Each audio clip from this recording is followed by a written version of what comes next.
레위기 4강 오늘 두 번째 강의 20장부터 시작하도록 하겠습니다.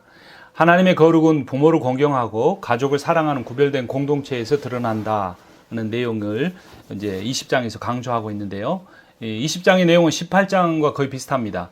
18장이 근친 상간적인 죄악을 열거하고 금지함으로써 가족이라는 그러한 어떤 공동체를 유지하려고 했다면, 이제 본장은 그 죄악을 행한 이들이 받게 될 형벌이 사형임을 더 구체적으로 명시하고 있습니다. 내용이 반복 같지만 그 내용이 강화되는 겁니다. 그만큼 중요하기 때문에 또 반복되는 것이기도 합니다.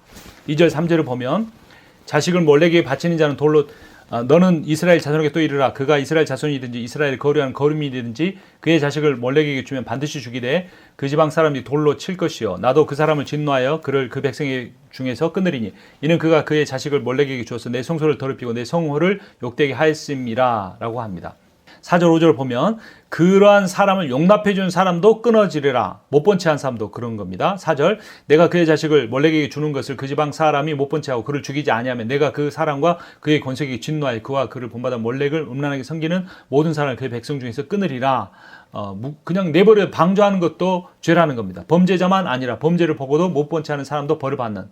그래서 범죄란 개인적 책임만 아니라 공동체적 책임, 사회적 책임이 있다는 겁니다. 예를 들면 우크라이나가 러시아에서 공격을 받고 있는데 나는 이게 편안한 나라에 살고 있으니 나와 상관없다, 기도도 하지 않고 안타까워도 하지 않으면 그 사람도 같은 러시아가 받는 벌을 받을 수 있다, 이런 겁니다. 꼭 러시아만이 문제는 아닐 수도 있죠. 계속해서 동쪽으로 나아가면서 나토의 영역을 확장하려고 하고 우크라이나를 도와줄 것처럼 하다가 도와주지 않은 미국도 다른 서방 국가도 책임을 질 수가 있습니다. 공동체적이라는 거 우리가 기억해야 합니다. 6절을 보면, 접신한 자와 박수무장을 음란하게 따르는 자에게는 내가 진노하여 그를 그의 백성 중에서 끊으리니 접신자 무당 따르는 자도 백성이 끊어진다. 이게 형벌이 주로 이렇게 나열이 되고 있죠. 부모가 부와 성공을 위해 자녀를 바치는 몰렉 제사는 근친상간이라는 또 우상 숭배라는 이중 범죄입니다. 그래서 사형과 그 하나님의 백성 자격 상실이라는 형벌도 이중으로 당하는 것이죠. 그래서 근친 살인은 사형, 우상 숭배는 하나님의 백성 자격 상실, 이런 식으로 연결이 되는 겁니다. 그만큼 우리가 이 신약 시대를 살아가면서 간과하고 있는 게 있는데요. 다 예수의 보혈로 다 그냥 처리해 보려고 그래요. 예수의 보혈은 그만큼 능력이 있고 은혜가 있지만 죄를 허용해 주는 것이 아닙니다.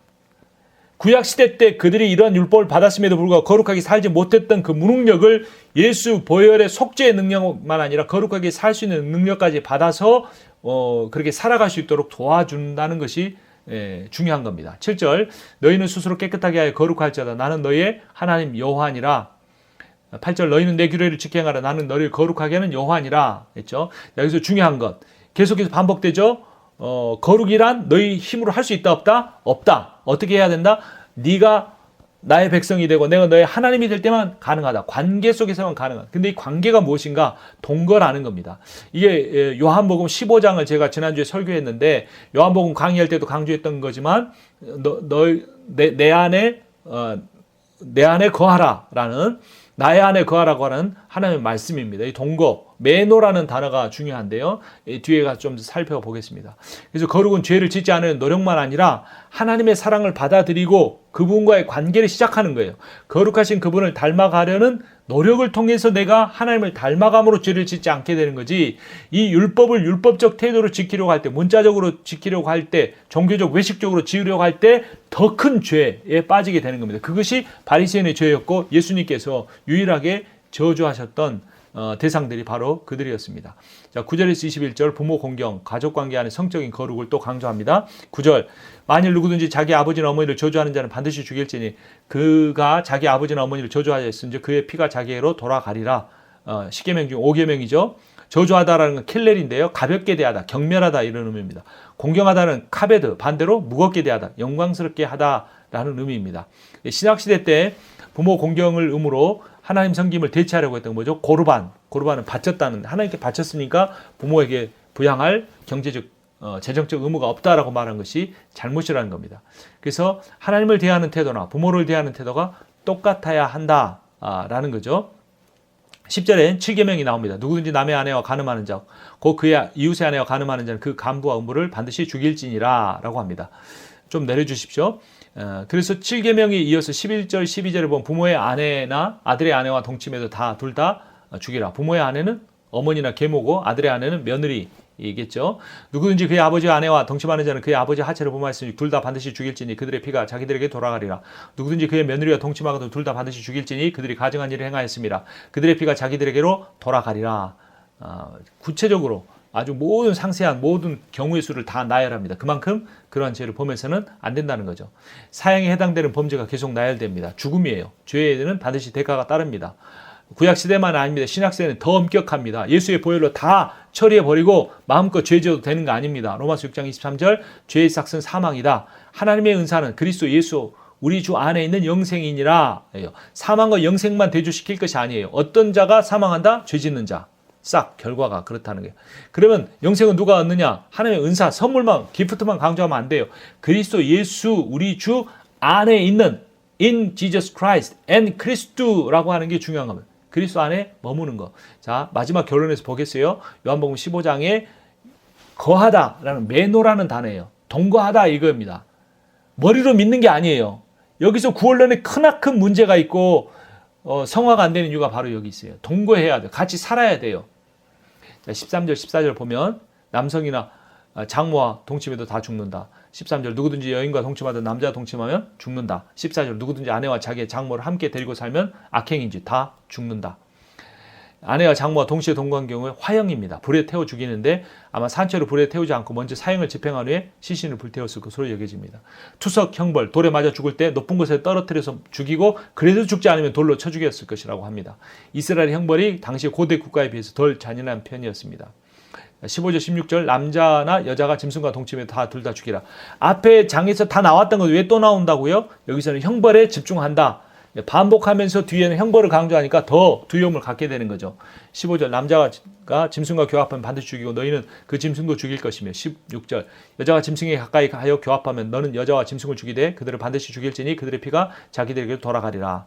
17절 부모의 딸과 동침하면 그를 죽이라. 부모의 딸은 뭘 의미하겠습니까? 이복, 여동생 이런 거겠죠. 누구든지 그의 자매 곧 그의 아버지의 딸이나 그의 어머니의 딸을 데려다가 그 여자의 하체를 보고 여자는 그 남자의 하체를 보면 부끄러운 일이라. 그들의 민족 앞에서 그들이 끊어지리니 그가 자기의 자매의 하체를 보았으니 그가 그의 죄를 담당하리라. 죽는다는 겁니다. 또한 가문의 대가 끊긴다는 겁니다. 이것은 인간이 아닌 하나님이 내리신 심판입니다. 일부 형벌은 공동체 하나님 모두로부터 받았습니다. 18절 월경 중인 여인과 동침하면 죽여라. 누구든지 월경 중에 여인과 동침하면 그의 하체를 범하면 남자는 그 여인의 근원을 드러내고 여인은 자기의 피 근원을 드러내면즉 둘 다 백성 중에서 끊어지리라. 부모의 자매와 동침하면 죽이라. 19절 20절에 부모의 사돈과 동침하면 자식이 없어 죽을 것이다. 21절 형제의 아내를 데리고 살면 자식이 없으리라. 아주 그 관계에 대해서 다 이야기하고 결론은 죽는다. 계속해서 반복합니다. 밑에 쭉 보시면 가정 안에서 부모의 역할은 하나님 나라에서 하나님의 역할과 같은 겁니다. 부모와 관련된 근친상간의 경우 형벌은 죽음이었습니다. 사돈의 경우 자녀가 없이 죽는 것이었고 형제와 관련된 경우는 자녀가 없는, 그래서 조금씩 형벌이 차이가 있는 것을 볼 수 있죠. 그래서 부모와 관련된 경우가 가장 큰 형벌을 받았습니다.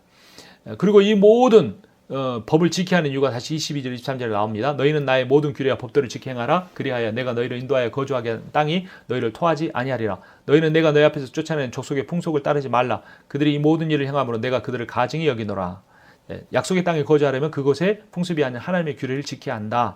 구별은 뭡니까? 거룩은 뭡니까? 사랑은 섬김은 하나됨으로 연결돼. 그리고 구별이 오히려 하나됨을 가져온다는 역설이 이 레위기 신학에서 드러나고 있습니다. 24절 내가 전에 너에게 이르기를 너희는 그들의 땅을 기업으로 받을 것이라. 내가 그 땅 곧 젖과 꿀이 흐르는 땅을 너에게 주어 유업을 삼게 하리라 하였노라. 나는 너희를 만민 중에서 구별한 너희의 하나님 여호와니라. 또 관계가 나오잖아요. 또 구원의 목적이 나오잖아요. 또 구별, 거룩이 또 다시 정의되잖아요. 이게 중요한 겁니다. 문자적으로 지키려고 노력하는 건 아무리 노력해도 안 됩니다. 하나님과의 관계 속에 들어가야 합니다. 관계가 중요한 거예요. 결국 우상 숭배니 모든 죄도 관계의 문제입니다. 고린도서 6장 14절 너희는 믿지 않는 자와 멍에를 함께 매지 말라. 의와 불법이 어찌 함께하며 빛과 어둠이 함께 사귀는가. 연결되는 거, 결합하는 거. 우리가 한번 어떤 실수로 죄 짓는 거 이게 문제가 아니에요. 사모하는 겁니다. 성공에 대해서 사모하는 겁니다. 돈에 대해서 하나님과의 관계가 없이 그거와 관계가 있기 때문에 그게 죄라는 거예요. 그건 결국 죽음이라는 겁니다. 하나님이 죽게 하는 게 아니라 이미 그 관계가 세상의 죄와의 관계가 이미 죽음의 상태를 의미합니다. 25절 너희는 짐승이 정하고 부정함과 새가 정하고 부정함을 구별하고 내가 너희를 위하여 부정한 것으로 구별한 짐승이나 새나 땅에 기는 것들로 너희 몸을 더럽히지 말라. 26절 너희는 나에게 거룩할지어다 이는 나 여호와가 거룩하고 내가 너희를 또 나의 소유로 삼으려고 너희를 만민 중에서 구별하였습니다. 구별 계속 반복되죠. 거룩이고 거룩은 하나님의 속성 사랑은 섬김 섬김은 하나됨입니다. 자, 거룩은 어디서부터 나옵니까? 모방에서 나옵니다. 부부가 함께 살면 아무리 다른 성격도 닮아갑니다. 자기들은 갈수록 안 된다고 하지만 다른 사람 볼 때는 너무나 닮았어요. 부부가 거룩하신 하나님을 닮고 그분의 말씀에 순종해야 합니다. 거룩이란 성스러울 뿐만 아니라 엄격하기도 한 겁니다. 거룩을 지키기 위해서는 악을 제거하기 위한 확고한 결단이 필요한 겁니다. 종교적인 죄로 넘어갑니다. 27절 남자나 여자가 접신하거나 박수무당이 되거든 반드시 죽일지니 곧 돌로 그를 치라. 그들의 피가 자기들에게로 돌아가리라. 이 번장의 거의 모든 형벌이 사형이죠. 구약성경의 사형 형벌을 문자적으로 받아들이는 것이 아니고 우리는 어떻게 이해해야 할까요? 예수 그리스도께서 율법을 폐지하신 건가요? 완성하신 건가요? 완성하셨습니다. 완성하셨다는 말은 그 정신을 완성하셨다는 거죠. 하나님 사랑과 이웃 사랑을 문자적으로 지킬 필요는 없지만 그 정신은 이어가야 합니다. 그 정신을 이어가지 못하면 죽음입니다. 예수를 믿음으로 구원 얻는단 말에 믿음이 뭔지를 알아야 돼요. 믿음은 believe가 아니고 believe in이에요. 뒤에도 나오지만 trust란 말이에요. in trust. 나를 맡긴다는 의미예요. 믿음은 맡긴다는 겁니다. 그리고 trust 하면 그 trust한 사람이 말하는 대로 할 수밖에 없어요. 내 노력으로 하는 게 아니라 그 사람에 대한 신뢰의 대상인 그 사람의 능력이 나를 뒤덮어서 나를 그렇게 하게끔 만들어가는 거예요. 세상에서도 마찬가지예요. 위대한 투자자가 보장해주면 자기 전 재산 그 사람한테 안 바칠 사람이 없는 거예요. 신뢰하면 따라가게 돼 있습니다. 관계가 중요하다는 거예요. 자, 근친상간 범죄에 대해 사형을 집행하는 거 1번. 하나님께서 물건에 대한 범죄보다 사람에 대한 범죄를 더 심각하게 보시는 거예요. 우상숭배, 신성모독, 사람을 상해하는 것, 성적 부도덕 등 17가지 범죄에 대해서 사형이 선고되었습니다.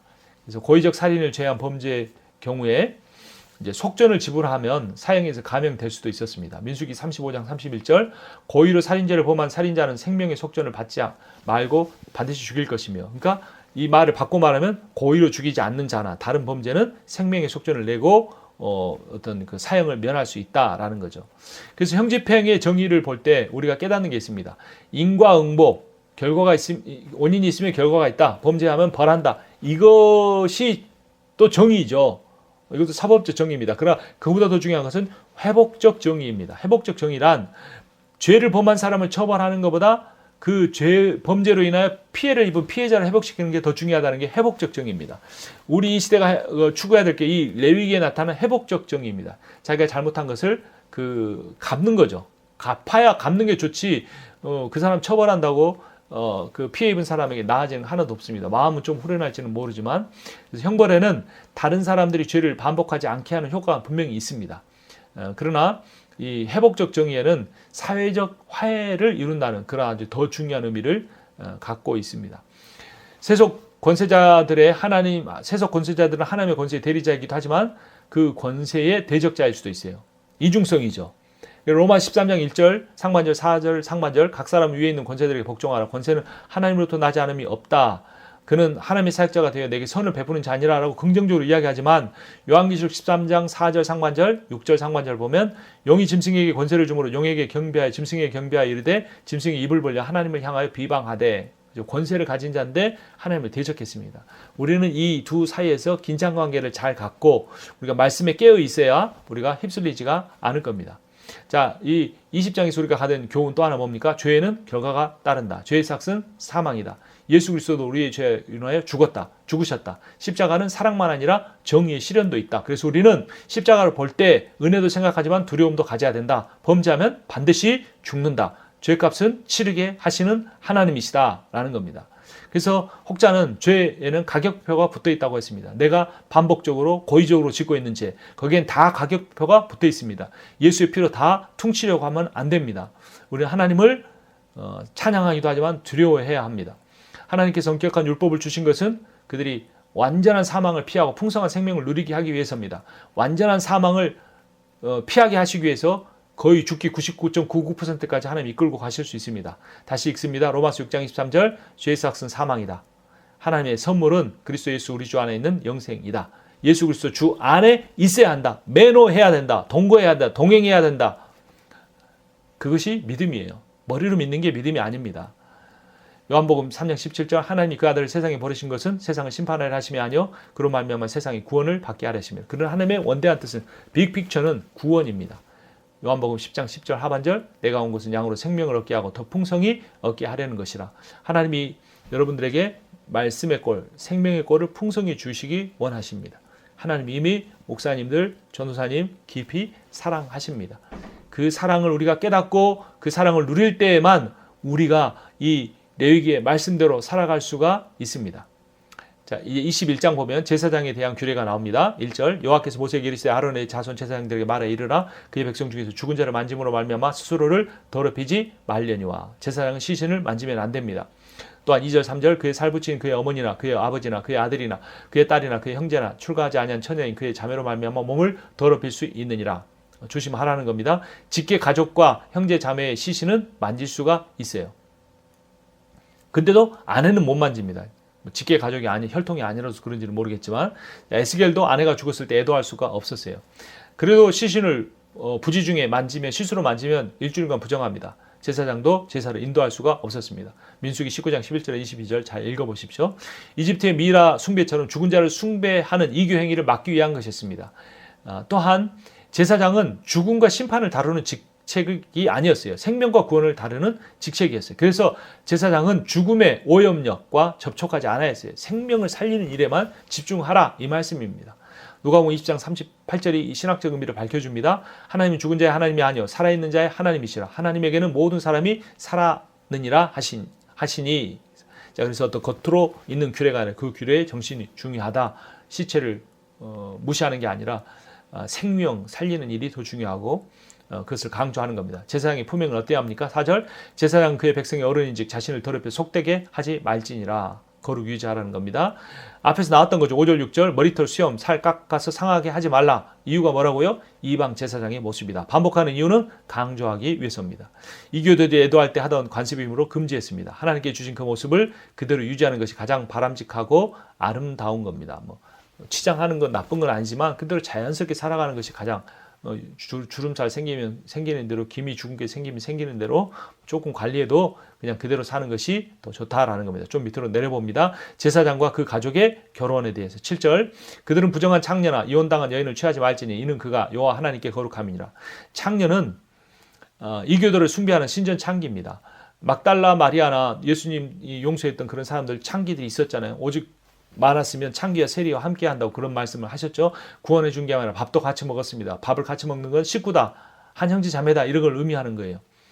자, 그래서 그런데 이게 또 보십시오. 예수님의 족보에 뭐가 나타납니까?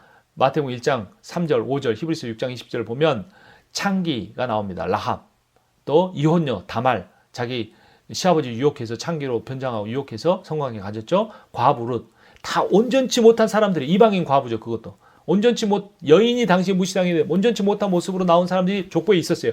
그러니까 이 레위기의 7절 말씀은 그런 사람들을 무시하는 말이 아니에요. 혼자 사는 사람, 이혼한 사람, 또 자녀 이렇게 여러 가지 그런 어려운 상황에 있는 사람을 무시하는 말이 아니라 하나님께서 우리가 추구해야 될 온전함이 무엇인가를 말하는 거예요. 8절 너는 그를 거룩히 여기라. 그는 내 하나님의 음식을 드림이라. 제사장이 그렇다는 거예요. 너는 제사장을 거룩히 여기라. 너희를 거룩하게 하는 나 여호와는 거룩함이니라. 그러니까 창녀나 이혼한 여인과 결혼할 수 없었던 것은 여호와께서 온전하시기 때문에 제사장도 온전하라라는 거예요. 그 사람들은 온전하지 못하다는 게 아니라 하나님께서 궁극적으로 우리에게 주시려는 모습은 이런 모습이 아니다라는 겁니다. 그럼에도 불구하고 이런 일을 하면 어떻게 합니까? 9절 어떤 제사장의 딸이든지 행음하여 자신을 속되게 하면 그의 아버지를 속되게 하미니 그를 불사를 지니라. 행음한 제사장의 딸은 화형에 처해졌습니다. 일반적 간음이 아니고 신전 창기로 사는 경우를 의미합니다. 그러니까 계속해서 어떤 창기라는 표현이 나올 때 우상 숭배에 연결되는 거죠. 그냥 창기 불태워 죽인다는 건 좀 심하죠. 근데 신전 창기 아버지는 제사장인데 딸은 우상 제사장이 되면 안 되겠죠. 아마도 이 불태우는 것도 투석형 뒤에 화형을 재평일 것으로 보입니다. 불로 태우는 것은 시체마저 불로 태우는 것은 정결 의식 중이라는 의미를 갖고 있습니다. 제사장 가족에게는 특권보다 엄중한 의무가 있었어요. 디모데전서 3장 4, 5절 자기 집을 잘 다스려 자녀들로 모든 공손함으로 복종하게 하는 자라야 할지며 사람이 자기 집을 다스릴 줄 알지 못하면 어찌 하나님의 교회를 돌보리요. 그러니까 목회자 자녀들, PK들, 선교사님 자녀들 다 MK들 힘들죠. 근데 그 힘든 것을 이겨낼 수 있는 비결이 있습니다. 그게 뭘까요? 부모의 사랑입니다. 부모가 이중성을 가지면 절대로 안 됩니다. 밖에서 모습과 안에서 모습이 같아야 합니다. 아니 조금 다르다면 가정에서는 더 소탈하고 더 자녀들이 있는 모습 그대로 받아들이고 사랑하고 조건 없이 사랑하고 잘 되라고 뭐 신앙적으로 잘 되라고 이런 부담감도 줄 필요 없어요. 사랑하면 됩니다. 사랑하면 돼요. 있는 모습 그대로 사랑하면 우리가 시키지 않아도 부모가 목사인지 전도사인지 다 선교사인지 알아가지고 자기들이 스스로 잘합니다. 근데 자기들도 사랑하지 않는 부모가 신앙에 대해서 말하면 오히려 그 부모의 말로 반대로 나가게 되는 거죠. 자기 집을 잘 다스리는 것은 하나님 나라를 잘 다스리기 위해 예수 그리스도께 십자가에 죽으신 것처럼 사랑을 표현하신 것처럼 그냥 아이들을 있는 모습 그대로 사랑하고 말로 잘 표현해주고 잘 허그해주고 그러면 됩니다. 자, 10절에 11절 자기 형제 중 관유로 부름을 받고 유임되어 그 예복을 입은 대제사장은 그의 머리를 풀지 말며 그의 옷을 찢지 말며 어떤 시체든지 가까이 하지 말지니 그의 부모로 말미암아 더러워지게 하지 말며라고 말합니다. 제사장이 이거 뭡니까? 그 장례식장 가서 이런 애도하는 행위 하지 말라는 겁니다. 왜냐하면 앞에서 말씀드린 것처럼 생명을 살리는 일에 종사하는 사람이기 때문에. 그런 장례식 가서 애도하는 건 나쁜 일이냐? 그렇지 않습니다. 슬퍼하십시오. 우십시오. 내 은사가 다르다는 겁니다. 제사장이 맡겨진 일이 다르니까 구별된 삶을 살라라는 겁니다. 12절에 그 성소에서 나오지 말며 그의 하나님의 성소를 속되게 하지 말라. 이는 하나님께 성별하신 관유가 그 위에 있음이라. 나는 여호와이니라 말합니다. 제사장은 성소에서 나올 수가 있었지만 기름 부음 받고 예복을 입은 대제사장에게는 금지가 되었습니다. 모든 과정이 다 마칠 때까지 나올 수가 없었죠. 대제사장의 결혼은 어떻게 됩니까? 13절 그는 처녀를 데려다가 아내를 삼을지며 앞에도 말했죠. 과부 이혼당한 여자, 창녀짓 하는 여자들 취할 수 없다라는 거죠. 제사장보다 더 엄격한 기준으로 대제사장은 이제 그 과부와도 결혼할 수 없다는 게 추가가 됐어요. 처녀하고만 결혼한다. 이게 조금 더 엄격한 기준. 과부는 나쁘고 처녀는 좋다. 이게 아니라 그랬죠. 하나님 나라에서 완성될 모델은 온전하기 때문에 그 대제사장은 온전성을 바라본다. 또 대제사장은 예수 그리스도의 모형이기 때문에 더욱더 온전한 것을 바라봤습니다. 대제사장의 신체 조건은 어떻습니까? 17절 아론에게 말하여 이르다 누구든지 너의 자손 중 대대로 육체에 흠이 있는 자는 그 하나님의 음식을 드리려고 가까이 오지 못할 것이니라. 대제사장은 육체에 흠이 있으면 안 됩니다. 대표성을 갖고 있기 때문에. 흠이 있으면 잘못이다 이게 아니라는 거예요. 이거 오해하면 절대로 안 됩니다. 하나님 장애인 차별하지 않으십니다. 18절 누구든지 흠이 있는 자는 가까이 하지 못할지니 곧 맹인이나 다리 저는 자나 코가 불안자는 자나 지체가 더한 자나 발, 손, 등, 키, 눈, 백막, 습진, 버진 별걸 다 이야기합니다. 얼마나 자세한 하나님이신지 알 수가 없죠. 이 말은 뭐냐면 우리가 하나님 예수 그리스도의 재림에서 이루어질 새하늘과 새 땅에 이런 질병이 하나도 없다. 다 온전하다 이겁니다. 그러나 오늘날 TV에서 나오는 그런 미적 기준은 아닐 것 같아요. 맹인, 다리, 코발, 손, 등, 키, 눈, 피부, 고환 등 신체에 흠이 있으면 안 된다라는 거예요. 반복합니다. 장애인 차별이 아닌 온전한 회복의 예시이다. 자, 22절 23절 그는 그의 하나님의 음식이 지성물이든 성물이든지 먹을 것이나 휘장 안에 들어가지 못할 것이 제단에 가까이 하지 못할 것이니 이는 그가 흠이 있음이니라. 이와 같이 그가 내 성소를 더럽히지 못할 것은 나는 그들을 거룩하게 하는 여호와임이니라. 자, 제사장이 된 사람 힘이 있을 경우에도 성물을 바치는 제사를 인도할 수 없었지만 제사장이 먹는 성물을 먹을 수 있었어요. 이미 제사장이 돼버렸으니까 제사 집전은 못하지만 음식은 먹어야죠. 죽으면 안 되잖아요. 이 모든 것들은 동물이나 재물이나 인간을 차별하기 위한 것이 아니고 온전하신 하나님이 대제사장을 하나의 온전한 인간의 예표로 보여주려고 한 겁니다. 그래서 우리에게 그런 온전함을 주시고 싶어 하시는 하나님의 사랑을 드러내는 겁니다. 밑에 말씀 보면 레위기 1장 3절 그 예물이 소의 번제면 흠없는 수컷으로 드려라. 히브리서 7장 25절 그러므로 자기를 힘입어 하나님께 나아가는 자는 온전히 구원하실 수 있으니 이는 그가 항상 살아계셔서 그들을 위하여 간구하심이라. 고린도서 13장 12절 우리가 지금은 거울로 보는 것 같이 미하는 그때는 얼굴과 얼굴을 대하여 볼 것이요 지금은 내가 부분적으로 하나 그때는 주께서 나라하신 것 같이 내가 온전히 알리라. 그때는 종말의 때에는 예수가 재림하실 때에는 우리가 온전해진다. 이게 우리의 소망이에요. 인간 제사장의 온전성은 하나님의 아들 예수 제사장의 온전성을 바라봅니다. 인간은 온전할 수 없어요. 그리스도만이 온전합니다. 그런데 놀라운 것은 그 온전함을 이루신 예수 그리스도께서 자신이 이룬 온전함을 우리에게 다 전가시켜 주고 전가시켜 준 온전함이 가시적으로 우리의 삶에, 우리의 인격에, 우리의 외모에 나타나는 것은 주님이 다시 오실 때다. 그러므로 우리가 찬양한 것처럼 주님 다시 오실 때까지 나는 그 길을 가리라. 그 찬양의 고백 따라서 예수의 길을, 십자가의 길을 따라가야 합니다. 마태복음 5장 48절 그러므로 하늘에 계신 너희 아버지 온전하신 것과 같이 너희도 온전하라. 디모데후서 3장 16절 어떻게 온전해질 수 있습니까? 모든 성경으로, 성경은 하나님의 감동으로 된 것으로 교훈과 책망과 바르게 함과 의로 교육하기에 유익하다. 이는 하나님의 사람으로 온전하게 하며, 온전하는 율법적인 게 아니에요. 결국 이 온전성의 핵심 뭐냐? 상대를 있는 그대로 받아들이고 사랑하는 온유하고 겸손한 상태, 예수를 닮은 상태를 의미합니다. 자, 그럼 이런 온전한 사람 대세상인데 교회 지도자는 어떻게 해야 됩니까? 교회는 지도자의 수준 이상이 될 수 없다? 맞나요? 교회는 지도자의 수준을 뛰어넘을 수 있다? 맞나요? 교회가 지도자의 수준에 상당히 영향을 미치는 것이 사실이다. 아마 세 번째가 맞다고 볼 수 있겠죠. 그러므로 지도자의 수준과 자격에 제한을 두는 것이 필요합니다. 하나님이 지도자에게 뭘 바라실까요? 책임을 바라십니다. 누가복음 12장 48절 알지 못하고 맞을 일을 행한 자는 적게 맞으리라. 무릇 많이 받은 자에게는 많이 요구할 것이요 많이 맡은 자에게는 많이 달라 할 것이니라. 교회 나온 지 얼마 안 된 사람보다 오래 다닌 사람, 오래 다닌 사람보다 집사, 집사보다 권사, 권사보다 장로, 장로보다 목사가 더 책임을 져야겠죠. 야고보서 3장 1절 내 형제들아 너희는 선생된 우리가 더 큰 심판을 받을 줄 알고 선생이 많이 되지 말라라고 말합니다. 자, 지금 우리가 이 레위기 말씀을 배우고 있는데 이 말씀을 배우는 것 자체가 두렵고 떨리는 일이죠. 많이 배우는 것 좋은 일입니다. 하지만 지식만 쌓고 자료만 많이 쌓는 거 의미 없어요. 그게 오히려 우리를 심판하는 재료가 될 수도 있다는 겁니다. 우리가 하나를 알아도 그것을 가지고 몸부림치면서 싸우고 함께 기도하고 그렇게 나아가야 하는 겁니다. 지도자는 자신의 거룩함만 아니라 자신의 가족과 자신의 교회 공동체의 거룩함에 대해 책임을 지고 자신이 살아가는 이 사회와 이 시대에 대한 책임도 져야 합니다. 그래서 지도자는 힘든 길을 가는 것입니다. 그러나 우리 힘으로 감당할 수 없기 때문에 예수 그리스도를 의지하고 성령에 의지할 때 주님이 하십니다. 자, 22장 성물을 먹는 규례에 대해서 말합니다. 2절, 3절 아론과 그의 아들들에게 말하여 그들로 이스라엘 자손이 내게 드리는 그 성물에 대하여 스스로 구별하여 내 성호를 욕되게 함이 없게 하라. 나는 여호와니라. 그들에게 이르되 누구든지 내 자손 중에 대대로 그의 몸이 부정하면서 이스라엘 자손이 구별하여 여호와께 드리는 성물에 가까이 하는 자는 내 앞에서 끊어지리라. 나는 여호와니라. 성물은 바친 제물이죠. 그것을 하나님의 말씀대로 잘 다뤄야 합니다. 밑으로 좀 내려가 봅니다. 자, 신체적으로 온전함에 대해서 21장에 대해서 말했죠. 그래도 성물을 먹지 못하는 이들이 있었습니다.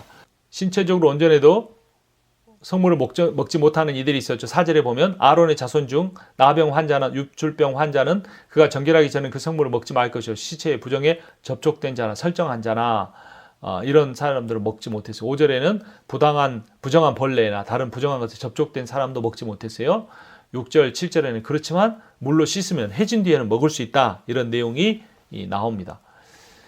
제사장도 일반 백성처럼 규례에 따라 감염 여부를 조사해야 했고 어떤 부정함, 어떤 그 전염성 피부염 같은 게 발견되면 정결의식을 따라 행해야 했습니다. 그게 레위기 24장에서 다시 한번 반복됩니다. 그러니까 영적 지도자라고 해서 잘못을 지적받지 않는 특권을 갖는 게 아니에요. 일반 사람들보다 더 엄격한 기준을 적용받는 의무를 갖습니다. 그래서 제가 어렸을 때 목사님이 어떤 뭘 잘못하셨는데 장로님 한 분이 목사님을 두둔했어요. 그러면서 하는 말이 그 아론과 미리암이 모세의 잘못을 지적했다가 몸에 나병이 걸렸었다 그 이야기를 하셨는데 지도자는 하나님이 심판하신다 뭐 이런 말씀을 하셨는데 그렇지 않습니다. 영적인 지도자는 더 많은 지적을 받을 수밖에 없습니다. 저도 그런 일 때문에 얼마나 고통스러웠는지 몰라요.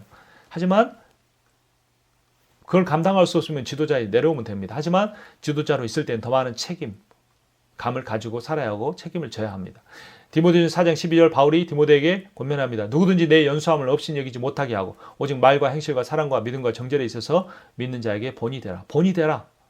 Be a model이죠. 마찬가지로 그리스도인은 세상 사람들보다 더 거룩하고 높은 도덕적 수준을 유지해야 합니다. 마태복음 5장 14절 16절 너희는 세상의 빛이라 산 위에 있는 동네가 숨겨지지 못할 것이요 이같이 너희 빛이 사람 앞에 비치게 하여 그들로 너희 착한 행실을 보고 하늘에 계신 너희 아버지께 영광을 돌리게 하라. 우리가 거룩해야 하는 것은 하나님께서 까다로우시거나 엄격하시기 때문이 아니에요. 우리를 사랑하시기 때문입니다. 우리와 교제하기를 원하시기 때문이에요. 사랑하는 사람이 있을 때 꾸미고 싶잖아요. 또 내가 좋아하는 사람이 있으면 그 사람한테 잘 보이고 싶잖아요. 이런 거예요. 내가 또 무서운 사람이 있어서 그렇게 하는 게 아니라는 겁니다. 고린도전서 6장 19절 너희 몸은 너희가 하나님께로 받은 바 너희가 가운데 계신 성령의 전인 줄 알지 못하느냐? 너희는 너희 자신의 것이 아니라 값으로 사신 것이 되었으니 그런즉 너희 몸을 하나님께 영광을 돌리라 고 말씀합니다. 우리가 하나님의 몸이에요. 신부예요. 9절 그들은 내 명령을 지킬 것이니라 그것을 속되게 하면 그로 말미암아 죄를 짓고 그 가운데 죽을까 하노라. 나는 그들을 거룩하게 하는 여호와니라. 그래서 이 앞의 내용이 뭐냐면 시체나 찢겨 죽은 짐승을 먹으면 죽을 수 있다라는 겁니다. 10절에는 일반인이나 제사장인 손님이나 품꾼도 성물, 재물 함부로 먹으면 안 된다 이거죠. 11절 제사장의 노예나 노예 가족들도 규례를 따라서 먹어야 한다라는 겁니다. 제사장 딸이라고 할지라도 출가했으면 먹지 못해요. 그러나 13절, 14절 보면 출가하기 전 그 처녀나 과부가 돼서 다시 친정으로 돌아온 딸은 먹을 수 있어요. 진짜 하나님이 세심하죠.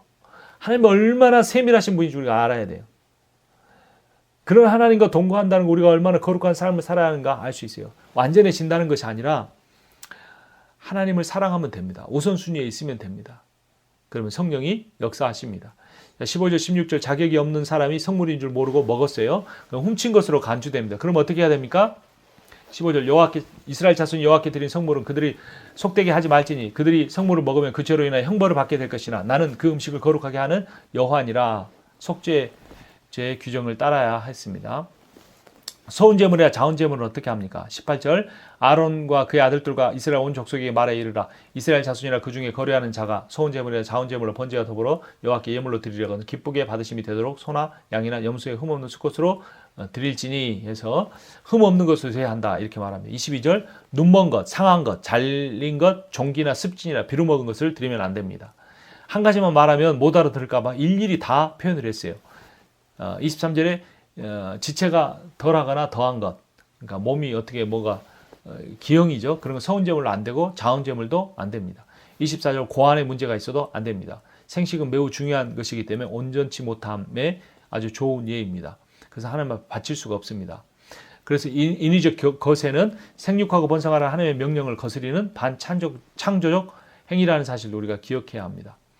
외국인들도 이런 규례를 따라서 율법을 지켜야 했습니다. 결론은 뭐냐? 제사장도 온전해야 한다. 이어지는 내용은 제물도 온전해야 한다라는 거죠. 그리고 하나님께 드리는 제물은 가장 좋은 것이 한다. 근데 하나님께 드린다는 것이 오해하면 안 됩니다. 교회에 바치는 헌금만 하나님께 드리는 게 아니죠. 우리의 삶이 하나님과 연결돼 사용하는 것이 하나님께 드리는 것입니다. 가난한 사람 도와주는 것도 하나님께 드리는 겁니다. 다른 사람 도와줄 때 쓰다가 이제 쓰기 싫고 실증 났는데 버리긴 아까울 때 누구 주는 거 그거 죄입니다. 죄. 자기가 안 쓰려면 팔아서 모아가지고 새 걸로 사주든지 죄라고 말하는 건 좀 너무 한 표현 같기도 하네요. 가격이나 수량이 문제가 아니라 드리는 이의 정성된 마음이 중요한 겁니다. 출애굽기 23장 19절 내 토지에서 처음 거둔 열매 가장 좋은 것을 가져다가 너희 하나님 여호와의 전에 드릴지나. 하나님 이런 거 드십니까? 안 드세요. 마음이 중요하다는 거죠. 하나님을 사랑하는 마음. 그런데 마음이 있으면 재물이 따라오는 겁니다. 우선순위의 문제입니다. 하나님께 예배를 드린다고 하나님께 은혜를 주시는 것이 아니다. 하나님께서 예배를 받으셔야 은혜를 주신다. 요한복음 4장 24절 하나님은 영이신 예배하는 자가 영과 진리로 예배할지니라. 분명히 말합니다. 온전한 재물 바치라는 말의 의미가 뭘까요? 온전한 재물이 세상에 어디 있겠습니까? 다 타락한 재물인데 온전한 예수 그리스도가 재물 되실 것을 나타내 줍니다. 그분이 나와 같은 사람을 위해 재물이 되셨어요. 하나님께서 그 영광 보좌를 버리고 이 땅에 내려오셨어요. 그것이 은혜이고 그 은혜는 우리를 변화시킬 능력이 충분합니다. 은혜는 결코 우리를 적 가운데 머물게 있지 아니합니다. 하나님께서 우리를 거룩하게 하실 수 있습니다. 히브리서 9장 12절 하물며 영원하신 성령으로 말미암아 흠없는 자기를 하나님께 드린 그리스도의 피가 어찌 너희 양심을 죽은 행실에서 깨끗하게 하고 살아계신 하나님을 섬기게 하지 못하겠느냐.